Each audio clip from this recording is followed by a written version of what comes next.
mencionar es que suponemos que todos han visto la publicación, ¿verdad?, que hicimos respecto de el tema de las regularidades. El día viernes vence y hay que subir las regularidades.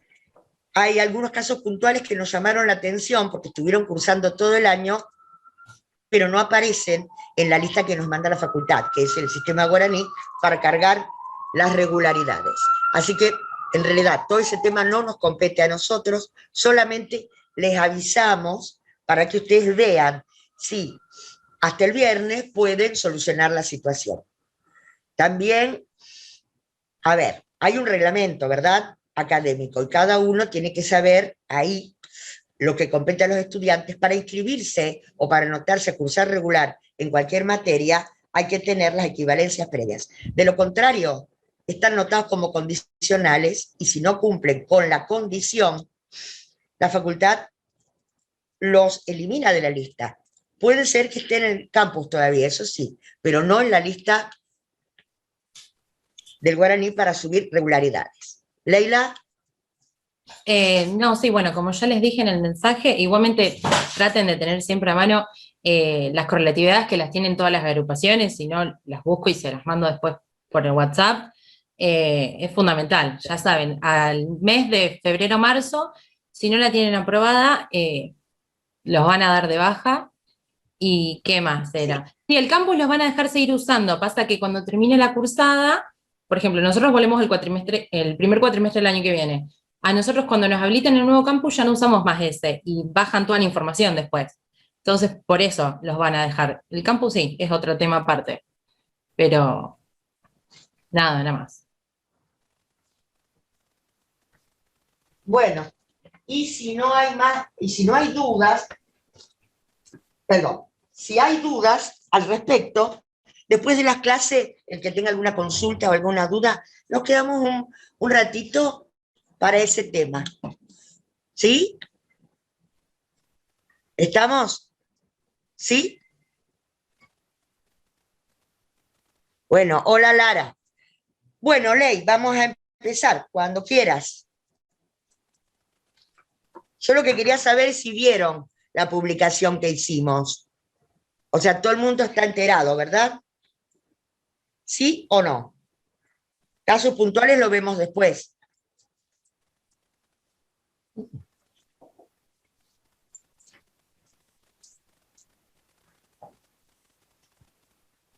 Ok, claro, lo pasamos por el grupo de WhatsApp. Bueno, ustedes habrán visto que el tema de hoy es la Alta Edad Media y las relaciones específicas y las características que surgen en este periodo en base al vínculo vasallático y la organización de un nuevo sistema, que es el feudalismo. Para poder entender la Alta Edad Media, siempre recordemos tiempo y espacio, ¿sí? Alta Edad Media y el régimen feudal se ubican en un espacio muy determinado, que es Europa Occidental, el antiguo territorio del Imperio Romano, ¿ok? Y en una época determinada, que es del siglo IX al siglo XI. Toda la Edad Media, en realidad todo el periodo anterior, que hablamos de temprana Edad Media, arranca desde la muerte de Teodosio. Vamos a hacer un repasito rápido. Siempre recuerden cuando ustedes están estudiando, ahí me corre la pantalla, cuando ustedes están estudiando, rescatar o repasar los conocimientos previos. Para poder entender las características de la Alta Edad Media, tenemos que tener en claro de dónde surgen estas características. De la temprana Edad Media. Recordemos que la temprana Edad Media, entonces, se inicia a partir del 476, siglo V. En el siglo V, cuando se inicia la primera fase de la Edad Media. ¿Qué tenemos que recordar? Hay tres etapas o tres fases de la Edad Media. La temprana, la alta y la baja Edad Media. ¿Sí? En la temprana Edad Media decimos que ocurre ese choque, esa colisión entre dos idiosincrasias, dos culturas, que son todo el mundo antiguo, el mundo romano, y el mundo primitivo con la llegada de los germanos, ¿sí? Vimos también que dentro de la Edad Media la llegada de los germanos o bárbaros se dan en dos grandes oleadas. Esas oleadas, tenemos que tener en cuenta que hubo previo, desde el siglo I, una penetración o llegada y proceso de simbiosis pacífico entre los elementos germanos y romanos. Recuerdan, del siglo I al siglo V. En el siglo V ya hay un colapso y destrucción de las instituciones políticas y administrativas y militares fundamentalmente del antiguo imperio romano en Occidente. ¿Sí? ¿Vamos bien hasta ahí? ¿O no? ¿Alguien que diga? Acá Sí, tengo el profe. chat. Ah, muy bien, gracias. A ver qué me dicen en el Sí, chat. profe. Ahí está, bien, bien. Bueno, Profe, si me permite decir algo Bauti. respecto a las oleadas, es sí, que dale, en relación al tema que también dimos en la clase, ¿no? dale. De familia, Justiniano, incluso durante su reinado, estuvo a punto de recuperar el Imperio Romano de Occidente, pero justo se sucedió una serie de acontecimientos fortuitos, como fue la oleada de los lombardos y la peste justinianea, que terminó por mermar esos esfuerzos. Incluso recuperó Roma, parte de la península ibérica, pero no prosperó. Y ningún emperador bizantino, luego de él, pudo recuperar, o al menos intentó recuperar el Imperio Romano de Occidente. Exacto. Lo que está comentando Bautista es algo que todo el mundo tiene que tener en cuenta, es que en el siglo V, cuando cae el Imperio Romano de Occidente, subsiste la porción oriental un siglo más, hasta el 1453. Y hubo intentos por rescatar, tal como dice Bautista, de las manos de los germanos, pero fueron infructuosos. Entonces, ubicándonos, todo lo que vamos a ver en la Alta Edad Media, las relaciones vasalláticas y el origen del feudo, se encuentran, y es importante tenerlo en claro, en la primera etapa de la Edad Media. De esta colisión se va dando muy lentamente una fusión entre los elementos prerromanos, ya sean galos o hispanos, celtas, euskeras, cántabros, esos elementos, los habitantes que existían antes de la llegada del Imperio Romano, más la fusión con los elementos romanos, más la fusión con los nuevos llegados, los invasores germanos. De esta fusión se va a lograr la síntesis histórica que es el feudalismo. Este es un concepto importante, es tal como lo plantea Perry Anderson. ¿Sí? Los elementos del feudalismo, el concepto de feudo, el concepto de prácticas vasalláticas, ya está presente en la temprana Edad Media, surge en la temprana Edad Media, a partir de la segunda oleada, ¿sí? Y se va a afianzar y a definir en la Alta Edad Media. Vamos a ver que en la Alta Edad Media el vasallaje va a ser el vínculo jurídico que va a prevalecer en todas las relaciones sociales, políticas y económicas. Entonces, rápidamente, ¿qué tenemos que saber de la Alta Edad Media? Primero, dos oleadas. La primera oleada, ponemos para arriba, poquito. Ah, no están acá las oleadas. Ah, bien, en la temprana Edad Media se destaca el segundo grupo o la segunda oleada, porque el primero, ¿qué recordamos como característica? La pauta geográfica impedía, porque eran muy extensos los territorios que recorrieron, refuerzos, y los reinos fueron de poca o de corta duración. Por otro lado, el patrimonio cultural fue preservado, a pesar de que hubo colapso y destrucción total de todo lo que es militar, político y administrativo. Característica de la primera oleada. ¿Alguien recuerda que me diga? Característica general. ¿Qué hacen los germanos? ¿Tienen un sistema, una estructura para imponer a los vencedores? ¿Sí o no?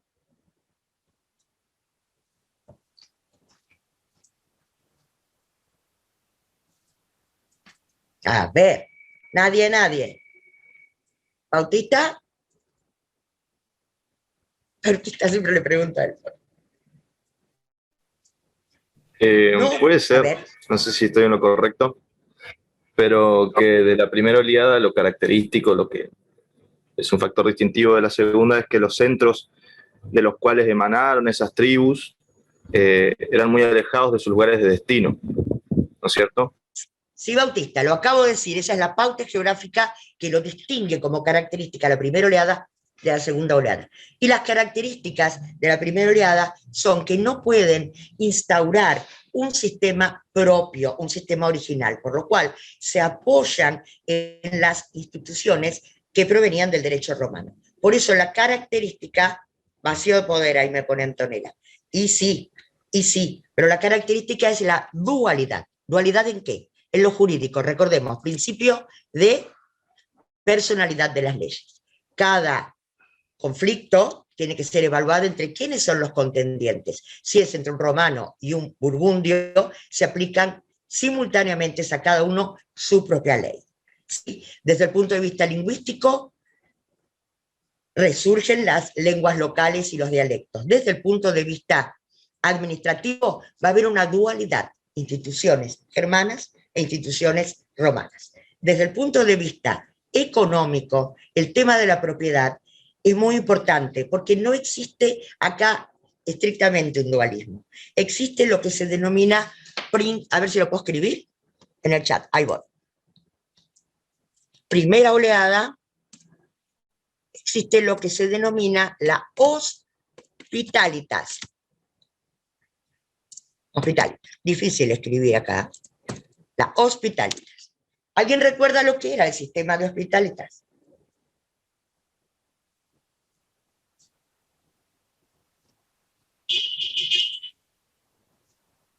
Era un sistema que proviene de una institución romana antigua que se denominaba alojamiento, y acá no existe, no se da tan claro la pauta dualista. ¿Por qué? Porque implica un régimen donde se conserva la propiedad privada y los grandes terratenientes, recuerdan, los terratenientes titulares de las grandes extensiones o villas romanas, hacen pactos o tratados con los jefes bárbaros a cambio de protección para las futuras, porque acá este periodo de la Edad Media, y sobre todo la temprana, es un periodo de transición. No dejan de llegar nuevas tribus, nuevos grupos de bárbaros o germanos, y los primeros que llegaron, por ejemplo en este caso, se instauran como protectores de los poseedores romanos. Vale decir entonces que la hospitalitas es un sistema donde se conserva la propiedad romana de dominio absoluto, propiedad privada, pero le ceden una porción o sorts, que es una parte, una parcela más grande o más pequeña de Italia, un tercio, le ceden en Aquitania, en Borgoña, 2/3, una porción de tierra cultivada con sus esclavos correspondientes. Y a cambio, el derecho de protección. Este sistema de dualismo con la segunda oleada, ¿qué sucede? ¿Se acuerdan? Desaparece el dualismo. Esta característica va a ser importante para poder entender la Alta Edad Media. ¿Cómo se nota la desaparición del dualismo? En cuanto a lo político, se afirma el poder de los germanos. En cuanto a lo religioso, recordemos, el dualismo implicaba que asumen o, digamos, se convierten los germanos del paganismo al cristianismo, pero no a la ortodoxia cristiana. En la primera etapa practican el arrianismo. No hay persecuciones, por eso el dualismo, ¿sí? No hay enfrentamientos, pero en este momento, con la conversión de los francos, a partir del rey de la primera dinastía merovingia, Clodoveo, se convierte al cristianismo, se establece unicidad de religión católica, y el arrianismo va a pasar a ser una herejía. ¿Vamos bien? ¿O no? Principio de personalidad de las leyes, que implicaba legislación dual, o sea, escrito en base a los procedimientos romanos y oral, consuetudinario, en base a las ordalías, al vergel, para el germano, va a caducar y aparece el principio de territorialidad de las leyes, que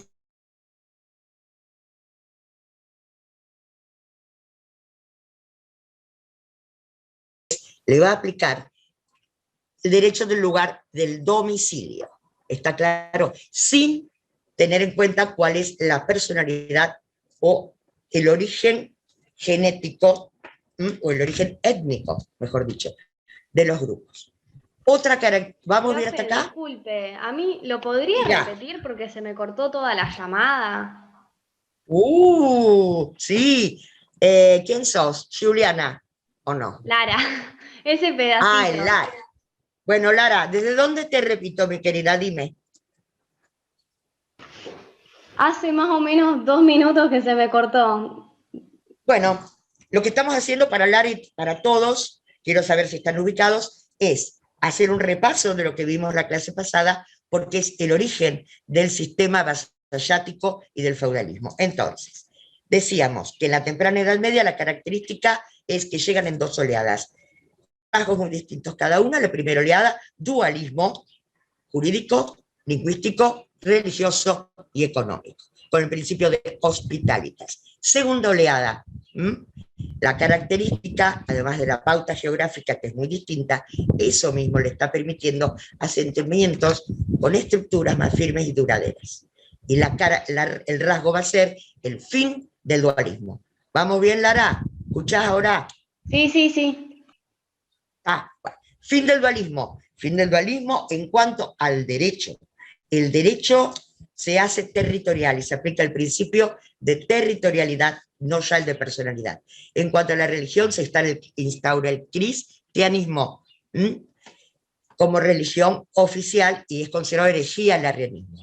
Desde el punto de vista lingüístico, la Iglesia va a tener una muy importante función y aparece de la fusión y síntesis de todos los elementos anteriores. ¿Qué cosa aparece?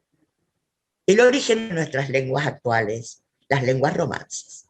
Desde el punto de vista político, económico, desaparece el principio de hospitalitas. ¿Por qué? Acabamos de decir, las hospitalitas implica el reconocimiento de la propiedad privada romana. Sin embargo, estos reinos que se van a instaurar en la segunda oleada, sobre todo el reino de los francos, va a confiscar y expropiar en masa grandes cantidades de tierras de los propietarios romanos. Los confisca y se los apropia el tesoro real o la corona. Ahí está, dice Lara, perfecto. ¿Sí? Con esta confiscación de tierras, esto va a permitir que después, vamos a ver, con las siguientes dinastías, sobre todo la dinastía merovingia y la carolingia, del reino de los francos, van a ser los protagonistas de los grandes cambios del periodo siguiente. Los reyes merovingios, también estamos repasando, instauran, ¿se acuerdan que había dos dinastías en el reino franco? De todos los reinos, vamos a estudiar solamente el reino franco. El reino franco es el que va a tener continuidad, porque el modelo de análisis que estudiamos o tenemos en cuenta para analizar toda la Edad Media y sobre todo la Edad Media alta va a ser Francia. ¿Por qué? Porque las prácticas vasalláticas surgieron muy tempranamente y se extinguieron sus resabios muy tardíamente. ¿Cuándo? ¿Cuándo? Con la Revolución Francesa, o sea, en el siglo XVIII. ¿Sí? En otros lugares del occidente europeo, como en Italia, como en la misma España, como en Gran Bretaña, las características de la sociedad feudal no van a ser tan fuertes. Por eso, el modelo de análisis va a ser Francia. Entonces, recordamos, son los monarcas francos, con los primeros reinos, primero la dinastía merovingia, que instauran, son Meroveo el que funda la dinastía, después viene el rey Clovis y Clodoveo. ¿Qué es lo que, Clodoveo y Clovis, qué instauran? Prácticas vasalláticas. ¿Por qué? ¿Se acuerdan lo que vimos la semana pasada? ¿Alguien que lo pueda decir? ¿Y en qué consistía?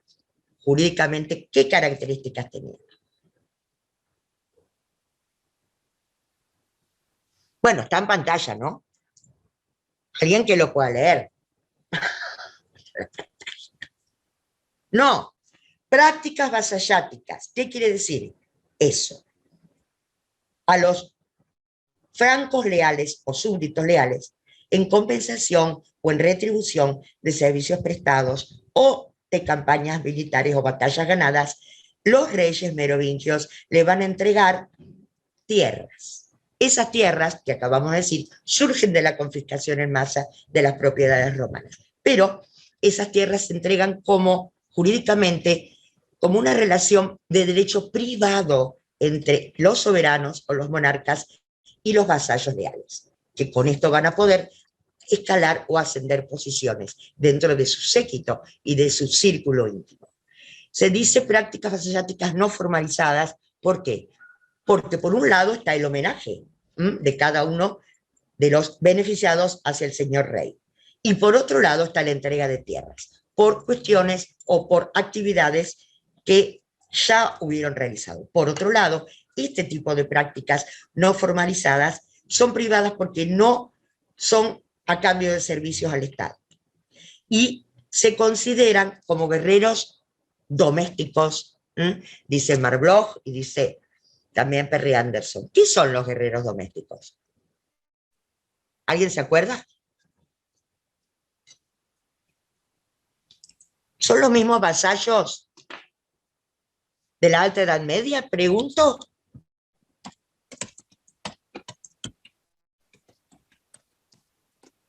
¿Sí o no? Domésticos. No, la característica de los guerreros domésticos es que habitaban en el palacio, en el castillo, y dentro del castillo el rey debía proveerles los pertrechos de la guerra, techo, alimento, comida, etc. ¿Sí? Estamos con la segunda oleada, con el reino de los francos. Reino de los francos, vamos a ver acá, que se formalizan las prácticas vasalláticas. ¿Cuál era el reino de los francos? Tiene que ver con los condes de Austrasia o mayordomos de palacio, que en realidad un mayordomo de palacio en esta época era quien se encargaba de todo, se encargaba de lo administrativo, de las relaciones políticas con los otros reinos, y dentro de los guerreros de palacio, y también de ir adelante en la batalla. Ahí tenemos en el 732 a Carlos Martel, que va a defender y frenar en el límite de los Pirineos la marcha o la avanzada de los musulmanes. Como decíamos antes, y tal como nos lo recordó Bautista, en este momento estamos en el siglo VIII, ya están instalados los reinos francos y todos los reinos de la segunda oleada, ¿sí? En este momento vamos a ver la aparición de tres tipos de reinos. Por un lado, Oriente, Bizancio. Por otro lado, el Imperio Musulmán. Y estos reinos, donde el reino franco, a través de Pipino el Breve es el padre de Carlomagno, rescata los territorios vaticanos. Roma había estado invadida, el papado, invadida por los invasores, y él los rescata, y a partir de ahí surge el Estado Vaticano. El hijo de Pipino el Breve, Carlomagno, en la Navidad del 800, es coronado por el papado como emperador de una monarquía que él quiere recrear o rescatar los antiguos valores del Imperio Romano. La monarquía se va a llamar Monarquía Germano-Romana Cristiana. Romano-Germana Cristiana. Entonces es aquí, con el imperio de Carlomagno, donde las prácticas vasalláticas se formalizan, se regulan por el Estado, surge un tipo de vasallaje estatal o subordinado al Estado, y estas prácticas vasalláticas van a depender directamente de las órdenes del rey. Este tipo de vasallaje, con algunas características que se modifican, va a ser, fíjense en el cuadro, en la Alta Edad Media, el vasallaje clásico se termina de definir con características distintas. Vamos al otro cuadro, Leila, mientras todos piensan, por favor, qué pregunta o qué duda tienen. ¿Tienen o no tienen?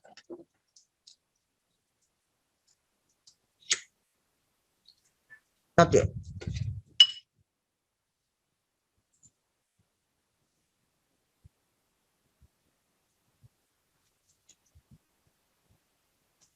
Acá tenemos en pantalla, este es el cuadro donde Marc Bloch, este autor, analiza la evolución del vasallaje, como decíamos, desde el espacio del reino de los francos. Sin duda, es el imperio carolingio, el imperio construido por Carlomagno, acá lo tenemos de nuevo, bajamos un poquito ley, donde las prácticas vasalláticas van a ser el germen del feudalismo, del feudo como institución político y económica, y del vasallaje como vínculo articulador de toda la sociedad. Fíjense acá que ellos van a unir, cosa que no habían hecho antes los monarcas merovingios, el juramento de fidelidad que obligaba a los señores vasallos con el señor rey, genera un sistema de vasallaje subordinado de orden público, y los vasallos van a recibir tierras, parcelas de tierras, más grandes, más pequeñas. ¿Para qué? Para controlar, para administrar, para defender. En pago de sus servicios es entregado esto, defender de las nuevas invasiones. Por lo tanto, bajamos Leila, hay que saber que en la época de Carlomagno llegan nuevos grupos y oleadas de invasiones, que son los normandos, los vikingos, los eslavos, los mongoles, los musulmanes. No están dispuestos, sobre todo Carlomagno, a seguir manteniendo los guerreros domésticos, porque en este momento ya estamos, inicios del siglo IX, ¿verdad? Ya estamos a las puertas de un cambio y de la aparición de nuevas prácticas que van a determinar la Alta Edad Media. Hay más necesidad defensiva para constituir u organizar el núcleo del ejército y sobre todo la caballería. Lo que va a hacer Carlomagno es instaurar este tipo de prácticas a través de decretos y leyes imperiales. Pipino, es lo que decíamos antes, su padre establece la base de los estados pontificios, y a partir de eso la Iglesia va a ser la gestora y va a apoyar todo tipo de conquista que Carlomagno realice en pos de la extensión del dominio cristiano. ¿Sí? Seguimos con el otro cuadro. A ver, ley. Con Carlomagno y con el imperio se dan los pasos decisivos para la formación del feudalismo. ¿Por qué decimos esto? Estamos todavía en la temprana Edad Media. El feudo, el concepto de feudo, a partir de estas prácticas, que ahora vamos a ver de dónde surgen, se transforma en el salario o retribución normal de los vasallos. ¿Se entiende eso? ¿Sí? Recuerden que los merovingios le daban como regalo o como donación tierras desprovistas de cualquier tipo de garantía, porque cuando el rey quería se las quitaba, y además no era por retribución de servicios, sino como un regalo. ¿Vamos bien? A ver, bajamos, ley. Ahí está. Este mapita y la imagen de Carlomagno lo tienen en la guía de lectura, ¿sí? El imperio carolingio dura desde el 800 hasta el 814, que es la muerte de Carlomagno.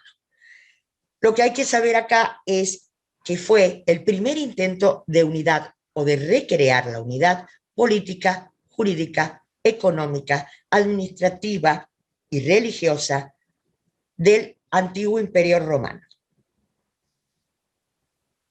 Comienza la historia del feudalismo propiamente dicho con Carlomagno y con este imperio, porque van a organizar este primer intento de descentralización. Si ustedes ven la recta histórica o ven la historia de este momento, más adelante, en el siglo X, en la parte de Sajonia, hay otro intento. Y Otón I trata de organizar otro intento que también fracasó, porque la característica que todo el mundo tiene que saber de la Edad Media es la dispersión política.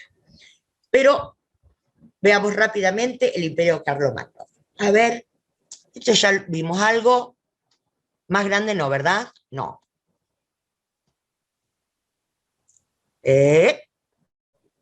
Pero muy bien. Fíjense, en verde están todos los territorios que hereda Carlomagno. Estamos hablando siglo IX, estamos hablando del mapa de Europa Occidental y también tener en cuenta que los estados, tal como los conocemos en la actualidad, no existían. En Historia del Derecho también vemos que de este proceso que estamos estudiando van a surgir los estados en su conformación casi actual. En verde, entonces, él hereda el territorio de lo que es prácticamente la actual Francia, Alemania y los países del Mar del Norte. ¿Se fijan? En rosa, lo que anexiona Carlomagno. ¿Qué va a anexionar?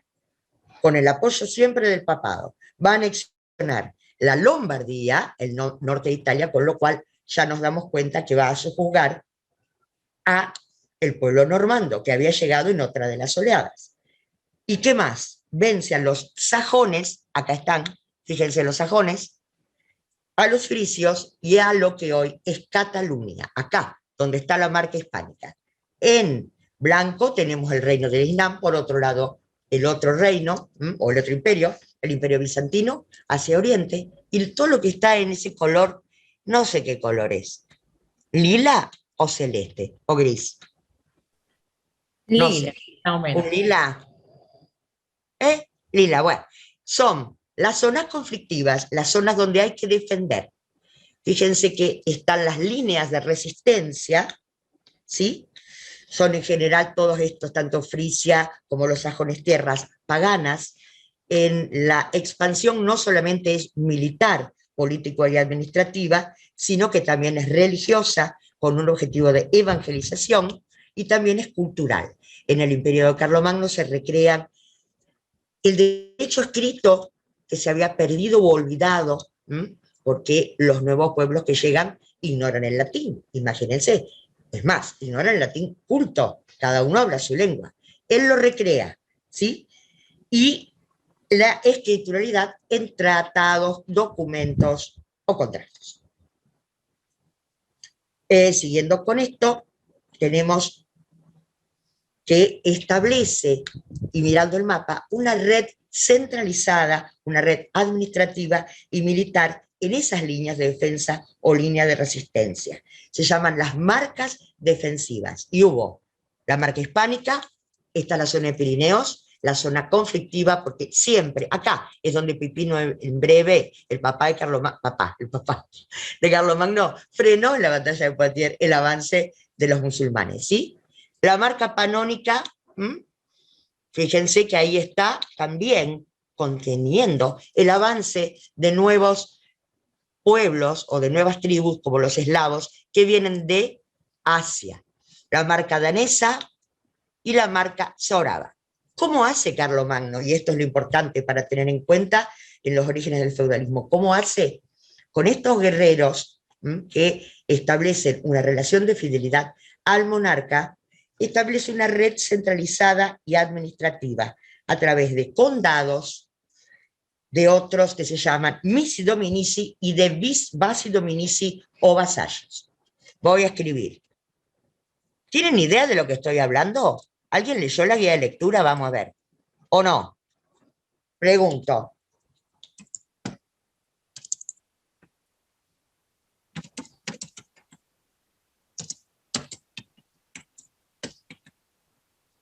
¿Nadie va a responder? ¿Pudieron leer la guía, gente? Hola. ¿Sí o no? Te veo ahí, Antonella. Sí, la leí muy por arriba, igual estoy entendiendo porque lo estoy observando en el mapa. Eso, y el mapa estaba, ¿verdad? En la guía, ¿sí o no? Sí. Pero por ahí cuesta interpretar los mapas. ¿Sí? Ahí va. La red administrativa centralizada es para contener las nuevas invasiones. Y a través de condados, ay, ahora no me escribe. Missi dominici y vasi dominici.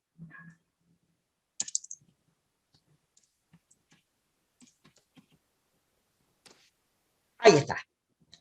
¿Quiénes son cada uno? Los condados son nobles, nobles fieles, nobles leales, que en los cuales delega, los nombra condes y les va a delegar poderes militares y judiciales para gobernar estas regiones conflictivas. ¿Sí? La delegación de autoridad pública se advierte acá en estos primeros tiempos, mucho antes de que surja el vasallaje en toda la sociedad feudal. Entonces, no recibían salarios los condes, sino una parte proporcional de las rentas de esas regiones. Otro tipo de grupos que tiene que ver con la defensa son la defensa y el control de los límites del territorio, son los missi dominici. Los missi dominici pueden ser clericales o seculares, son un grupo más reducido, son de confianza directa del emperador, forman su círculo íntimo y en realidad son enviados con plenos poderes. El texto dice son nombrados como plenipotenciarios. ¿Para qué? Para ir y recorrer todo el territorio de este vasto imperio y resolver los conflictos que se vayan a suscitar. ¿Estamos? Y a la vez controlan que la red condal que acabamos de mencionar funcione. Por último, y un poco más adelante, surgen los vasi dominici. Missi dominici quiere decir misioneros, iban en parejas y iban a controlar. Misioneros del domici. ¿Quién es el domici? El señor soberano. Y vasi dominici, ahí se instaura la palabra vasallos o súbditos del señor. Estos, entremezclados con las autoridades condales, fueron guerreros, militares, y el núcleo del ejército carolingio se organiza de este modo, son los que van a sumar a las batallas, campañas extranjeras, a las guerras de conquista, y van a ser el núcleo de la caballería carolingia. Van a recibir, como decíamos recién, una concesión o tenencia de tierra delegada que va a estar investida con poderes jurídicos y políticos a cambio del servicio militar o servicio de espada y de lanza. ¿Qué quiere decir? ¿Se los da como regalos? No. ¿Tiene garantías? Sí.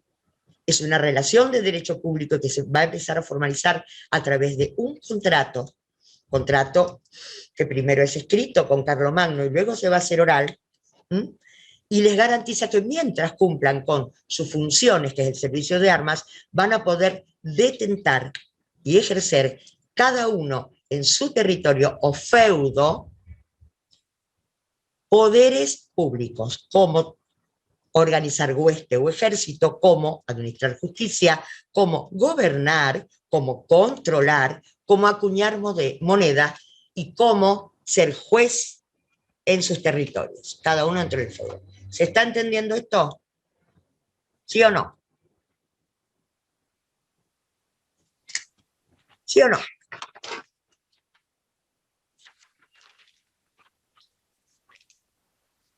Sí, Brenda.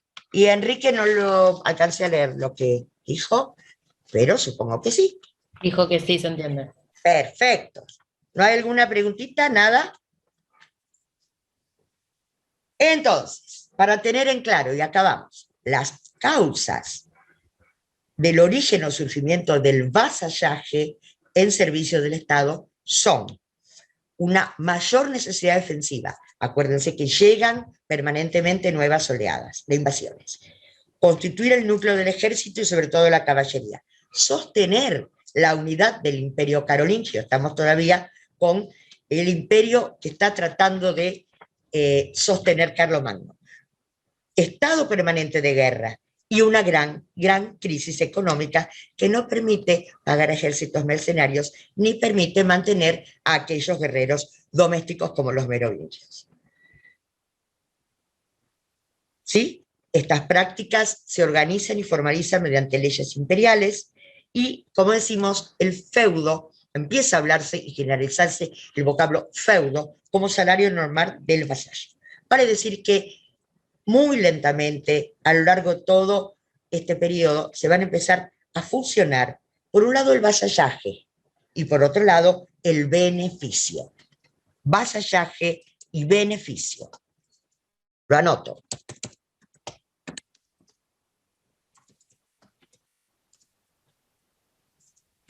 Qué calladitos que están todos hoy, ¿eh? Es difícil este tema. ¿Por qué están tan calladitos? Digo yo. ¿Mucho lío? ¿Eh? ¿Sí? Antonella. Ah, Antonella se la de. Vos lo leíste, pero vos medio... ¿habías entendido o estás mejor ahora? ¿Vamos mejor? Sí, ahora lo voy a comprender un poco más.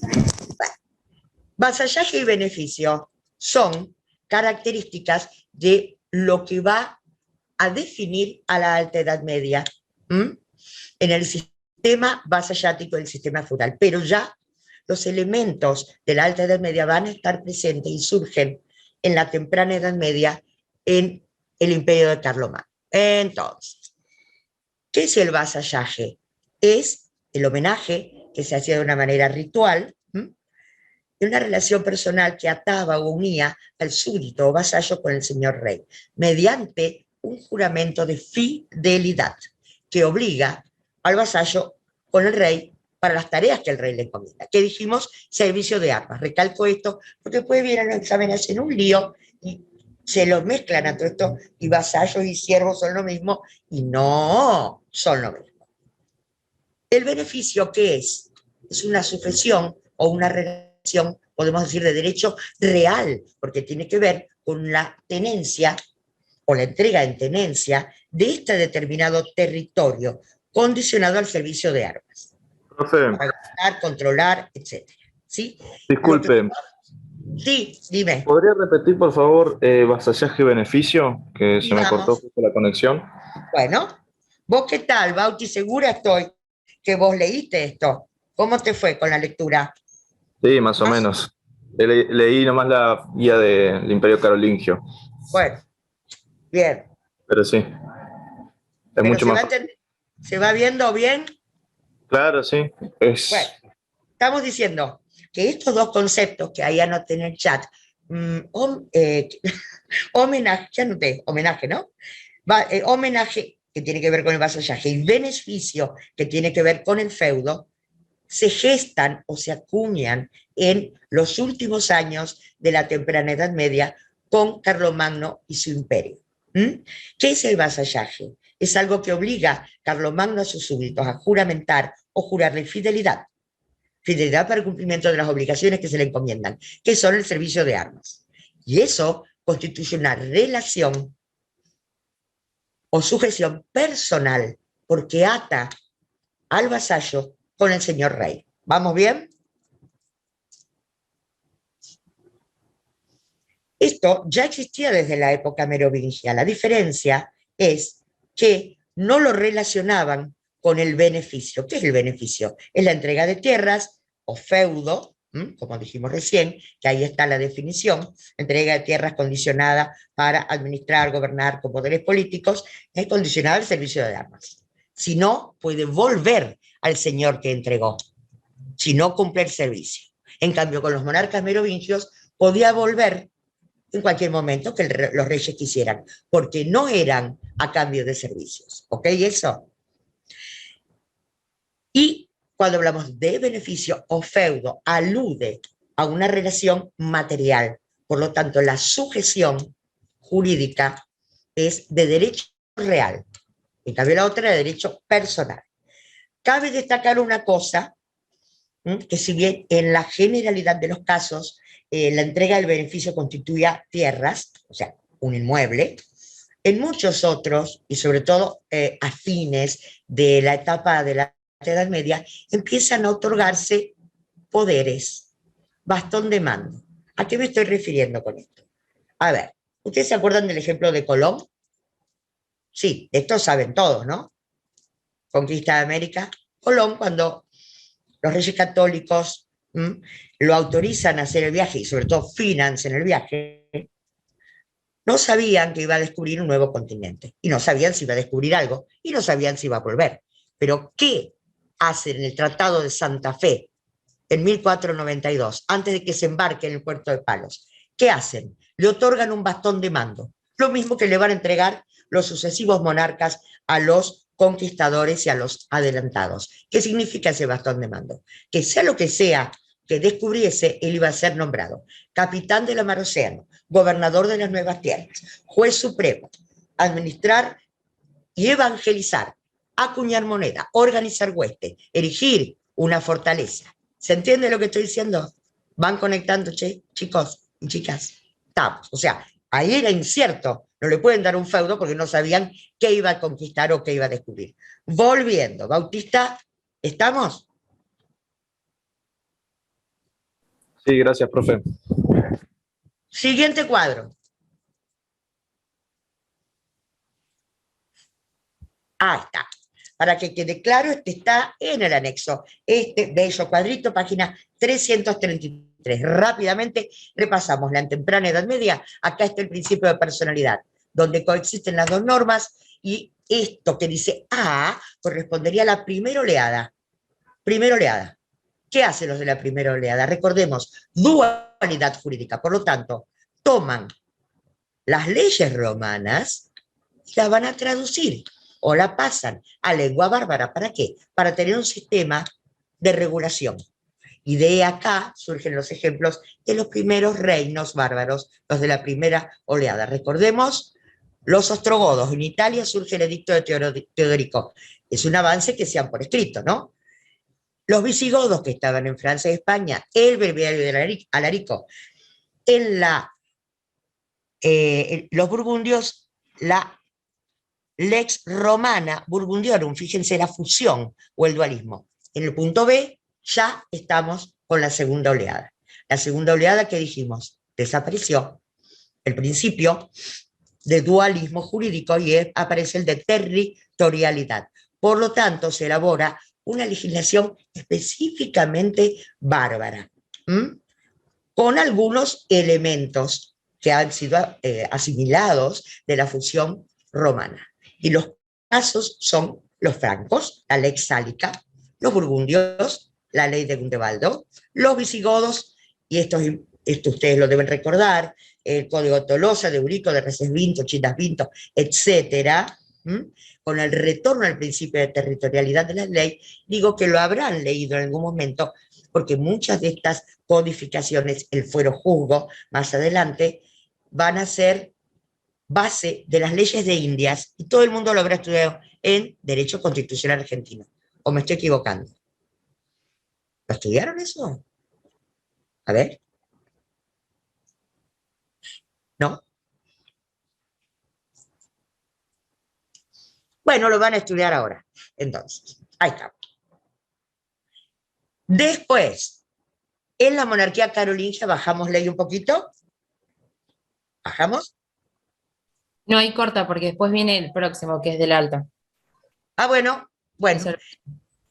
Bueno, vamos a ver que en la monarquía carolingia lo que se va a tratar es de unificar, y va a aparecer un sistema que se denomina capitulares, una legislación mixta, civil y eclesiástica. ¿Qué viene ahora, ley? ¿Qué teníamos organizado? El mapa. Ahí está, qué bonito mapa. Qué trabajo, Leila. Todos los alumnos y alumnas, ustedes se dan cuenta del gran trabajo que hace Leila previo a cada clase, ¿sí? Para mostrar en la virtualidad todo esto. Sí, todos nos damos cuenta, profesora. Ya voy a preguntar y contestar yo, porque si nadie contesta, voy a empezar yo. Bueno, ¿qué tenemos acá en este mapita? En el 814, a la muerte de Carlomagno, empieza la disgregación. Recuerden que estamos estudiando el punto del programa, que es unidad y fraccionamiento. El Imperio Carolingio se disuelve. A su muerte dura una generación más la unidad con Ludovico Pío, que es su hijo, pero comienzan inmediatamente las guerras civiles o guerras dinásticas entre los tres nietos de Carlomagno. Para resolver este problema se firma el Tratado de Verdún, que es importante, en el 843. Este tratado es importante, como dice ahí, porque a partir de acá, fíjense, se va a definir casi, como está en la actualidad, los territorios, sobre todo, de Francia y de Alemania. La demarcación fue que la región que está en celeste, que corresponde a la actual Francia, fíjense, Y la roja, sobre todo, que corresponde a la actual Alemania, pertenecían respectivamente a Carlos y a Luis, Luis el Germánico se llamó.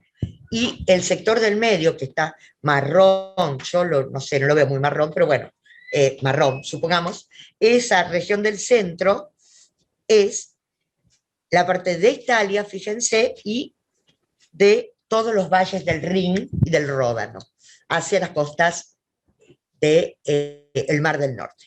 ¿Sí? El siguiente. Ley. Consecuencias de este Tratado de Verdún, y ya estamos a las puertas de la Alta Edad Media. Se disuelve definitivamente el Imperio Carolingio. Se pierde paulatinamente el poder de los reyes y se va a acrecentar el poder de los nobles. ¿Sí? Vamos a ver, antes de avanzar con esto, ¿podemos ahora el derecho durante Carlomagno? ¿O no? Ah, bueno, es que, a ver dónde está. Ah, no importa. Seguimos con esto, después lo ponemos. No te preocupes, Ley. No. Entonces, estábamos. Consecuencias del Tratado de Verdún, por si alguno quiere ir tomando nota. A ver, disolución del Imperio Carolingio, pérdida lenta, paulatino, pero firme, del poder de los soberanos, porque eran débiles sus poderes, la unidad del imperio se ha perdido por la división, se ha resquebrajado, y van a empezar los nobles, y estos nobles, sobre todo los Basi Dominici, los que habían nombrado núcleo del ejército y de la caballería, van a ir sumando poder y facultades públicas.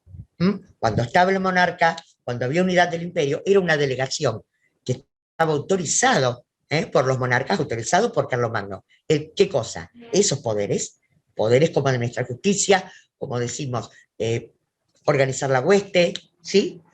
Pero ahora, por necesidad defensiva, vamos a ver que llegan nuevas oleadas. Esta es una de las peores oleadas por ataques sorpresivos desde todos los puntos cardinales, por tierra y por mar. Magiares, sarracenos, musulmanes y vikingos. Y van a ir asumiendo las facultades del monarca paulatinamente. Se destruye a la vez todo el sistema imperial que había organizado Carlomagno. ¿Por qué? Porque por empezar, por ejemplo, los guerreros, la mayoría de la aristocracia guerrera del Imperio Carolingio había muerto en las luchas dinásticas que duraron 3 años entre los nietos de Carlomagno, porque luchaban por la sucesión al trono del imperio unificado. Bien. ¿Qué más? Los Basi murieron, los Misi Dominici ya no existía, porque se está debilitando el poder central. Recordemos que los Misi Dominici son delegados del gobierno central, del emperador, y los condes, que recordemos que eran aquellos que tenían funciones políticas y militares en las zonas de defensa de fronteras, se van a autonomizar lentamente y se constituyen en terratenientes o señores locales hereditarios. Otra característica importante es que a medida que va perdiéndose la centralización y el control del poder político, se va a afianzar y acrecentar el poder de la Iglesia cristiana o Iglesia católica, que va a concentrar poder espiritual ante esta dispersión política. ¿Vamos bien? ¿Preguntas?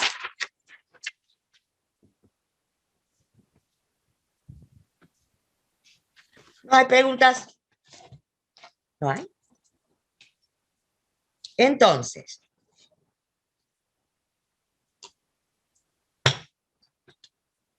a la muerte de Carlomagno, las instituciones fundamentales del feudalismo, esto es importante que vean, ya están presentes en las estructuras del imperio carolingio centralizado. Cuando muere Carlomagno, después del Tratado de Verdún, también comienza a decaer la vida urbana. ¿Por qué? Por el estado permanente de guerra entre los propios señores feudales y también por el avance de los invasores.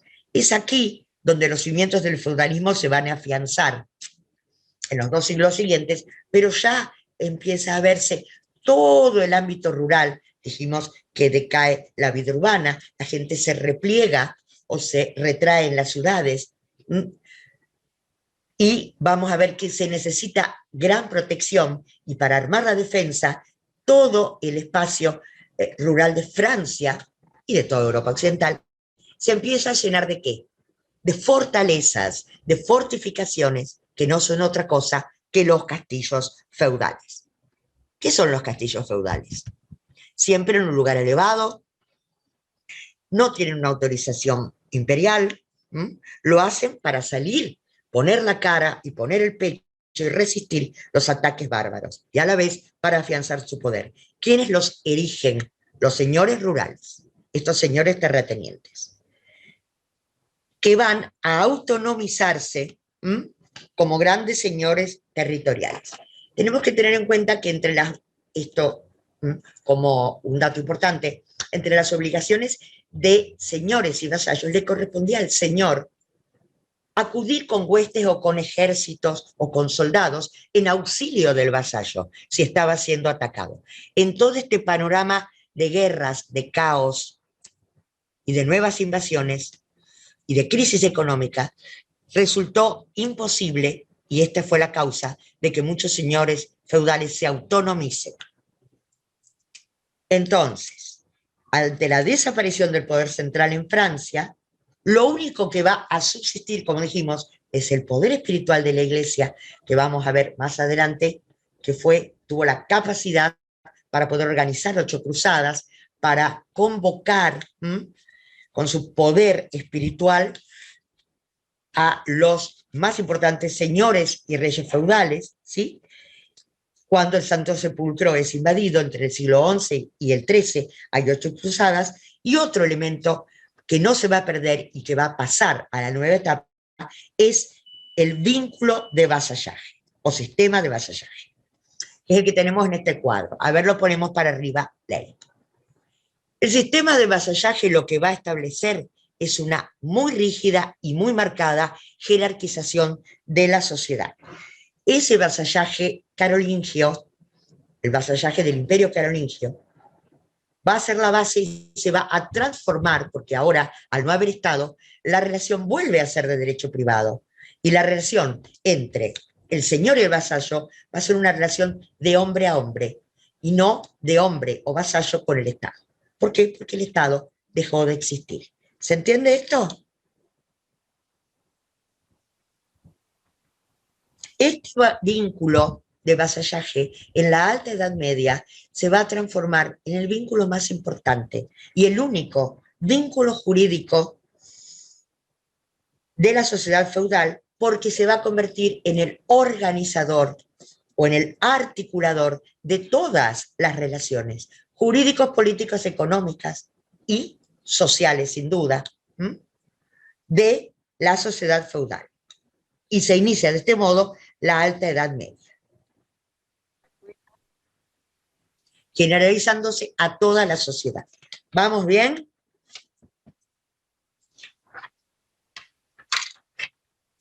¿Vamos bien? ¿Alguien está mareado, desmayado? Díganme, ¿estamos vivos, profesora? ¿Estamos escuchando y prestando mucha atención? ¿Y entendemos? Sí, se entiende. Tengo una duda igual al respecto al vasallaje. Vamos, dime. Acaba de decir usted que se trataba de una relación hombre a hombre, es decir, una relación personal. Pero sin embargo, cuando trató el beneficio, dijo que era una relación jurídica material. ¿Eso se mantiene en la Alta Edad Media o esa relación material en base al feudo es de la temprana Edad Media? No sé si me explico. Sí, te explicas. A ver, lo que cambia es el carácter entre el Imperio Carolingio y el vasallaje como el vasallaje clásico, que va a ser de la Alta Edad Media. Lo que cambia es el carácter. Va a volver a ser de derecho privado acá, porque no existe un Estado a quien rendirle cuentas, sino entre señor y vasallo. Dentro de eso, ahora vamos a ver, se formaliza con un contrato vasallático donde hay sujeción personal, vasallo-señor, sujeción real, que es la entrega del feudo. En el anterior periodo, toda la relación era de orden o de derecho público, porque las tareas se rendían al Estado, y ahora ya no hay más. ¿Se entiende esa diferencia? Sí, profe. Bien, entonces, Gracias. ahí vamos. El vasallaje clásico se va a formalizar, ¿m? Y se analiza, sobre todo Marbloj, vieron que hay imágenes, hay bajorrelieves, analizando los rituales que en cada región o cada feudo van a ser diferentes, ¿m? Y va a analizar Marbloj lo de Francia. ¿Sí? Tenemos que ver que este nuevo momento, que es la Alta Edad Media, recordemos del siglo IX al XI, genera un nuevo sistema o un nuevo régimen que se denominó feudalismo. ¿Qué es el feudalismo? Tiene que ver con el vasallaje, con el feudo, y es un sistema político, social, económico, jurídico, que imperó en toda Europa occidental. No se mezclen porque no es en Europa oriental, especialmente en el Reino Franco. Siglos, ubicación espacial y ubicación temporal. ¿Cuál? ¿Cuáles siglos? Entre el 9 y el 11. Y surge como producto de todo lo anterior, de una situación histórica determinada, volvemos a repetir, y de la fusión de los elementos prerromanos, los elementos romanos, el modo de producción antiguo, y del modo de producción originario primitivo de los germanos. Esta fusión o síntesis histórica organiza el feudalismo. Del feudalismo, ¿qué tenemos que saber? Vamos a analizar distintos aspectos de una sociedad muy, muy particular, con características que no la hemos visto en ninguna otra de las sociedades en la historia del derecho. Por empezar, tenemos aspectos sociales y políticos, aspectos económicos, aspectos jurídicos. Y vamos a empezar por el aspecto social, que tiene que ver con este cuadrito. ¿Qué número es este cuadrito, Ley? El 3, ¿eh? Este que estoy mostrando, no me acuerdo. Porque 326, yo diría. no sé. A ver, Podría ser. No, no importa, no importa. Bueno, este cuadrito marca la alta y marcada jerarquización de la sociedad. El vasallaje, como vínculo jurídico, se va a definir en dos tipos y va a marcar clases. En realidad acá no me gusta lo que dice Marbloj. Señor Marbloj, tenemos que hablar de estamentos. Puse clases porque es lo que dice Marbloj. A ver, todavía no podemos hablar, lo decíamos del principio, de clases sociales. Cuando veamos el viernes que viene, vamos a ver la disolución de todo este sistema feudal que ahora estamos explicando y el surgimiento en la Baja Edad Media de un nuevo actor social que es la burguesía. Recién ahí vamos a poder hablar de clases sociales. Volviendo, el vasallaje clásico lo que define es dos sectores marcadamente organizados. Estos dos sectores, baja Ley, a ver qué viene. Bajamos, otro cuadro. al siguiente es la pirámide. Sí, ahí, vamos ahí. ¿No? Sí. ¿Pirámide? ¡Ay, pero qué bonita! Acá, si la agrandamos un poquito más, tal vez, se pueda. ¿Se puede? Bien. Si ustedes se fijan, acá está definiendo la organización, fundamentalmente la jerarquización de la sociedad. Existen tres órdenes, según el libro de San Agustín, que alguien habrá sentido nombrar, que es la ciudad de Dios. Los órdenes, había órdenes superiores y órdenes inferiores, definidos por quienes integran cada orden y por las tareas o actividades o funciones que cumplen en la vida. ¿Sí? Los tres órdenes son: el orden superior está integrado por los velatores y por los oradores. ¿Quiénes son? Los velatores, velum, la palabra latina guerra, indica que son los guerreros, los señores feudales, que su vida está dedicada al servicio de armas. Los oradores, ¿quiénes son? Los que oran, el clero, la iglesia, y son los estamentos superiores. Los laboradores, ¿dónde están? ¿Los ven ahí? Bueno, los laboradores son los que trabajan, son básicamente La base, fíjense que es una estructura vertical y piramidal, y así está estructurada toda la organización social de la Edad Media. La mayor cantidad de población eran pequeños propietarios, leñadores, siervos de la gleba, o sirvientes, o pastores. ¿Se va entendiendo? ¿Quiénes son los del orden superior? Nobles. Nobles con toda esa red, que ya viene de épocas anteriores, y son los que tienen feudo, una delegación del poder feudal. Duques, marqueses, condes, caballeros. Mayor o menor la extensión de su feudo, de acuerdo a cuál sea su rango nobiliario. Hasta el día de hoy, todavía existen, sabrán ustedes, heráldicas, escudos y cargos y títulos nobiliarios en Europa. ¿Saben eso? Sobre todo en Europa occidental, provenientes de esta época. ¿Sí? Y es por eso que cuando llegan acá, acá también teníamos títulos de nobleza con la conquista y con la organización de los virreinatos. ¿Y qué sucedió? ¿Qué decidió el Estado, sí, el Estado argentino, aún en sus primeros tiempos? Después de la Revolución de Mayo, que fue en 1810, en 1813, ¿se acuerdan de la Asamblea del año 13? Abolió todo esto, los privilegios y títulos de nobleza. ¿Sí? Porque esto implicaba, ojo, que el principio de igualdad, que es fundamental en un Estado democrático, no se cumpliera. ¿Por qué? Porque cada uno de estos sectores privilegiados o estamentos era juzgado por sus propios pares. No había un procedimiento estatal unificado, básicamente porque no había Estado. ¿Me van siguiendo? ¿Sí? No.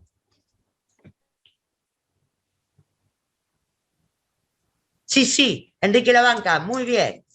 Otra cosa, entonces, los estamentos eran rígidos, no había posibilidad de movilidad social. La Iglesia, con su escolástica, sostiene y fomenta la resignación de cada uno a su destino. Vale decir, el campesino siempre nace y muere campesino, y los nobles, por más que no tengan riqueza, nacerán y morirán nobles, ¿sí? Por esto yo les voy a decir, vamos a pensar que toda la iconografía, la literatura de la época, de la Edad Media, se ha trasladado a nosotros, por ejemplo, con historias que reflejan esto. ¿Ustedes se acuerdan de la historia de la Cenicienta, no?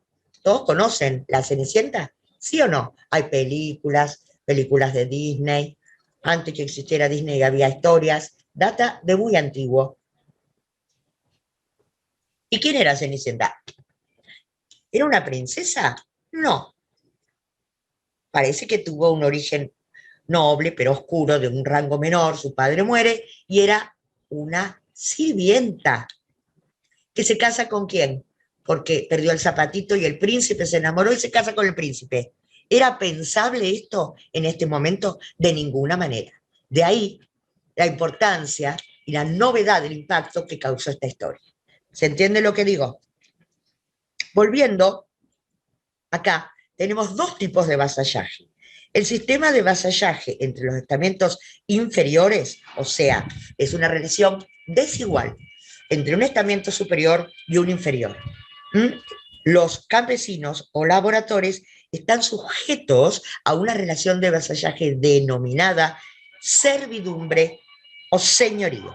Tiene como características que son campesinos, a lo mejor ex esclavos, los que lo integran, que sin tener medios para poder hacer frente a las invasiones, se someten paulatinamente en calidad de siervos a los señores guerreros territoriales, que le entregan protección, le entregan unas parcelas de tierras para su subsistencia y la de su familia, en calidad de mansos o tenures, a cambio de obligaciones, por supuesto. ¿Cuáles van a ser las obligaciones de los siervos de este momento? Muchas, muchas. Volvemos al anterior cuadro, ¿se puede? ¿Ley?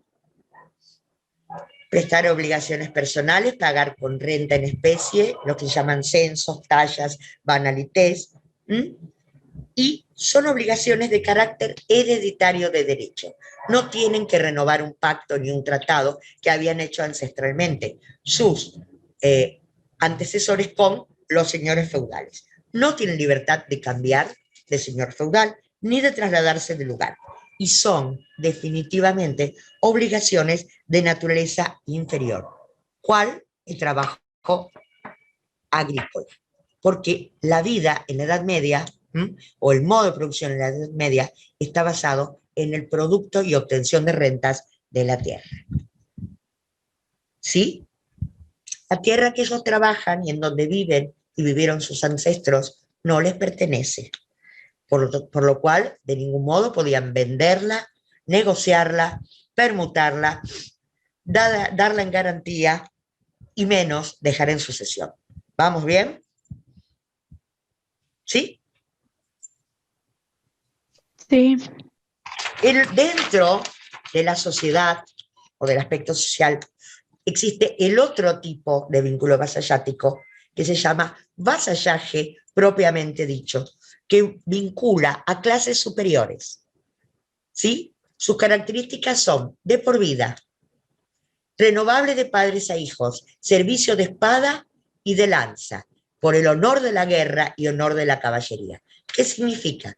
Significa que aquí, vamos bajando, el vínculo jurídico ata a dos personas nobles.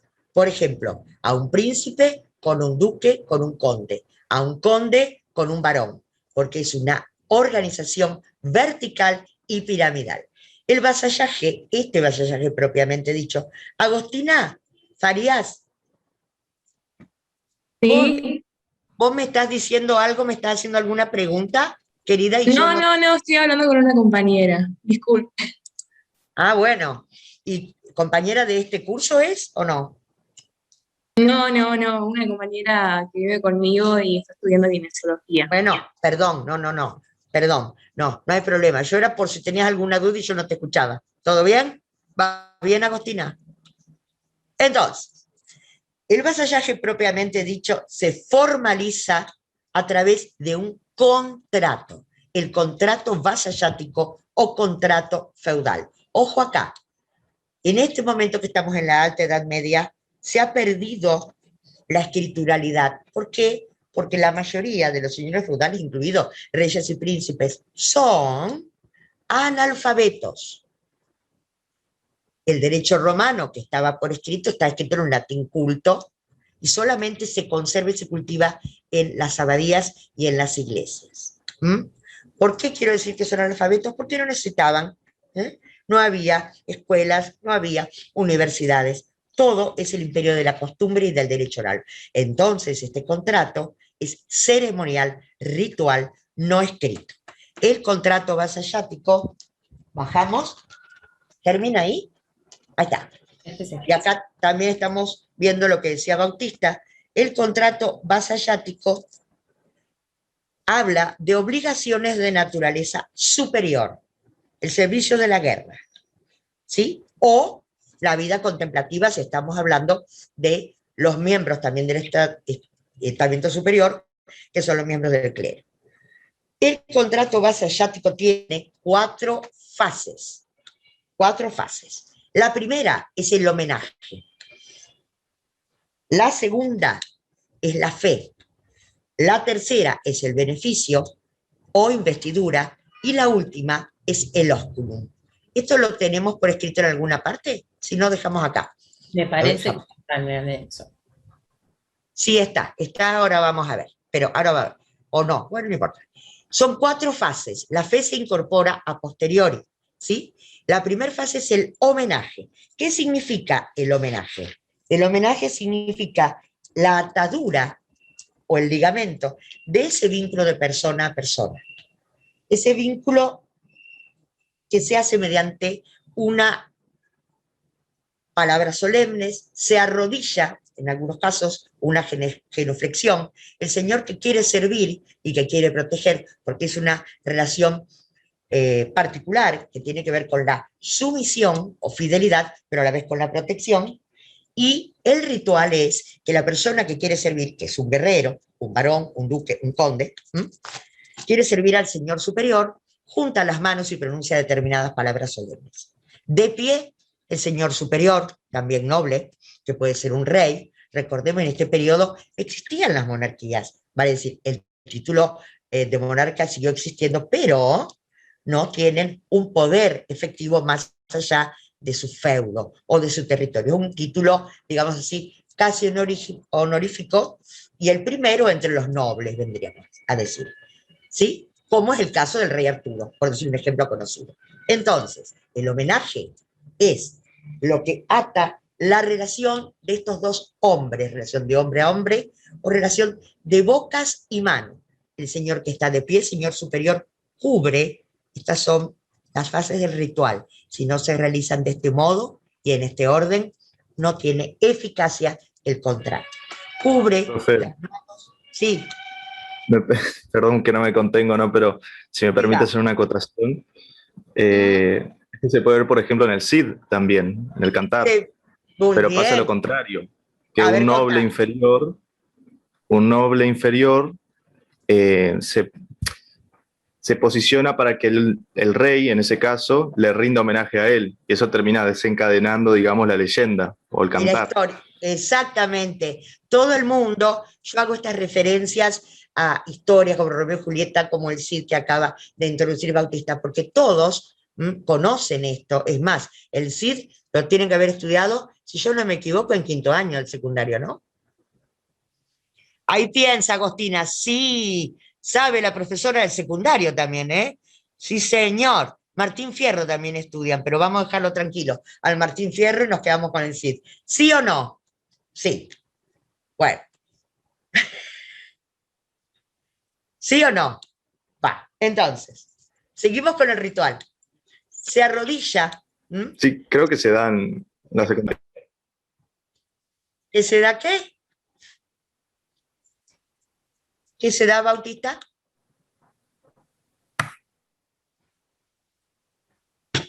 Mm.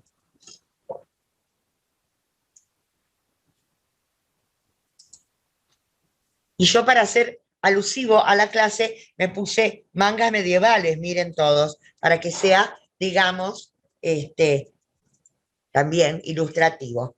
Bueno, mangas que no son muy cómodas, pero son medievales, bueno, por lo menos.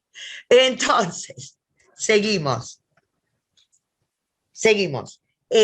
Cubre el señor feudal, el príncipe o el rey, las manos del que quiere servir. No hace falta que el señor rey o el señor superior responda a las palabras de su vasallo.